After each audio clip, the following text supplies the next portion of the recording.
Hi, it's Dr. Sasheen. I want to talk to you very briefly about sleep hygiene. It's really important when you are, sorry, I need a bookmark. It's really important as you are thinking about life right now and how overwhelmed everybody is to recognize that our hygiene practices are probably deteriorating. I'm going to keep reminding everybody to drink your water, a lot of it. Take a shower, take a bath daily if possible. If definitely every other day. Don't go weeks without showering or bathing, please. Brush your teeth, floss, clean behind your ears, clean in your ears. Take care of your physical body, because when your physical body doesn't feel good, it's really hard for your mental faculties to engage appropriately and correctly. Another place where hygiene is really important is in our sleep. Okay. Sleep hygiene is so crucial to health, to mental health and physical health. But so many of us have really poor sleep habits, right? We go to bed too late and we get up way too early. So the body doesn't have a chance to get into its rhythm. It doesn't get into the REM sleep and then down into the deep sleep. It doesn't go through the wave cycles that allows the body to heal itself, that allows the brain to stitch itself back together, that allows the body systems to overnight heal some of the wear and tear from the day. We go to bed. We take our books, not our books. You can take as many books as you want to. We take our tablets, we take our pads, we take our phones. We get on kids because they're afraid of the dark, but adults are really afraid of the dark. You can see that by the fact that most adults can't fall asleep without some form of light happening or something distracting their brain. And they'll say, oh, it's to calm me down. Absolutely, it's to calm you down. But it's also because you're afraid that in the dark, things will come up that you don't want to have to think about. And so you don't give your body a chance to get used to silence, which we need. Our ears need a break. You don't give your eyes a chance to get used to darkness, though our eyes desperately, desperately need a break. And so your sleep hygiene is terrible. And because your sleep hygiene is terrible, because you're not making a space where sleep is welcoming and comforting and safe, you go to bed anxious and just as wound up and over and distraught as you'd spend a lot of the rest of your waking time. So we need a sleep hygiene practice. We need to start setting some practices in place, especially right now. Come on, y'all. We're women over a certain age. We're dealing with menopause, perimenopause, life changes, a rogue government, job issues, family issues, being the sandwich generation. The one place that you need to make sure you're taking care of yourself is your own personal hygiene. And sleep is a part of that hygiene cycle. What is your sleep protocol? What do you do at night to bring your brain down? What do you do at night to bring your body down? Do you have, I love good sheets. I have a love affair with good sheets.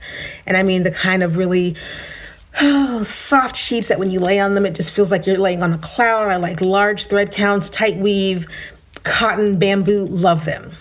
I like lots and lots of pillows. I want to have pillows everywhere on the bed so that if I roll over, I'm hitting a pillow. I like an electric blanket. All year long, I like an electric blanket on low. In the winter, it gets a little bit higher, but even in the summer, unless it's blazing hot, which it doesn't get in my house because I have AC. But I like not just any electric blanket. I like one that's fuzzy, that's got a great feel to it. Because for me, sleep has to be sensorily acceptable as well as sleeping acceptable. So my sleep hygiene is very important to me. I need clean bedding, soft bedding, welcoming bedding. I need warmth. I need my bed to feel warm when I get in it. I hate getting into a cold bed. Hate it. Absolutely hate it. I sleep not only with a silk scarf or a silk cap. I also sleep on silk or satin pillowcases. I have a higher bed that's up off the floor because I like the elevation. I like the air flowing around me. And sometimes I actually like mosquito nettings to keep the mosquitoes off in the summer, right? Sleep hygiene. What is your hygiene practice for your sleep? Do you keep water beside the bed in case you get thirsty? Do you moisturize your hands before you go to bed that night and you wash your face, you brush your teeth, you get in the bed? On my bedside table, I have a hand moisturizer and I have a lip moisturizer because it can get really dry where I have lived in not every place, but especially now, it can be very dry.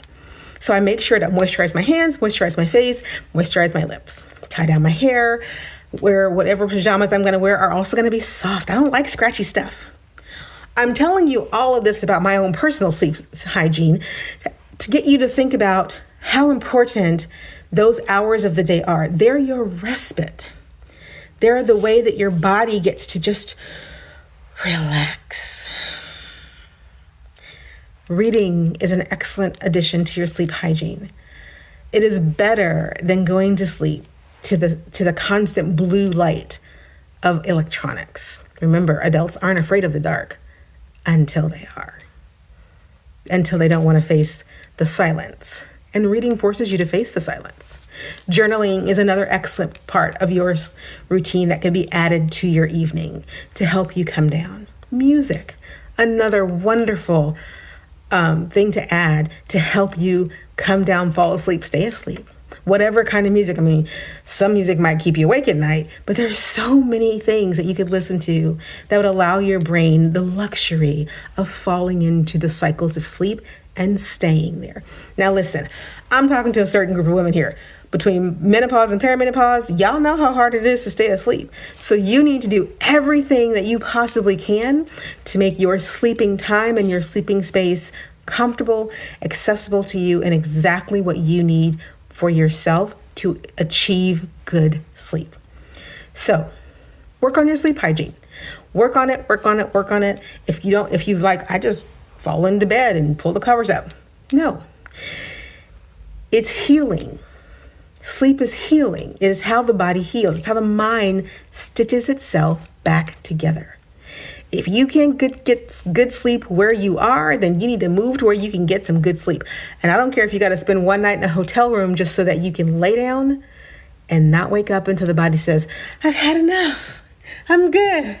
Thank you. Because we know how that feels when we've had that kind of sleep where the body's like, oh my gosh, I'm good. I want that kind of sleep for you every night. And until then, how about at least 4 or 5 nights out of the week? And not just on the weekend.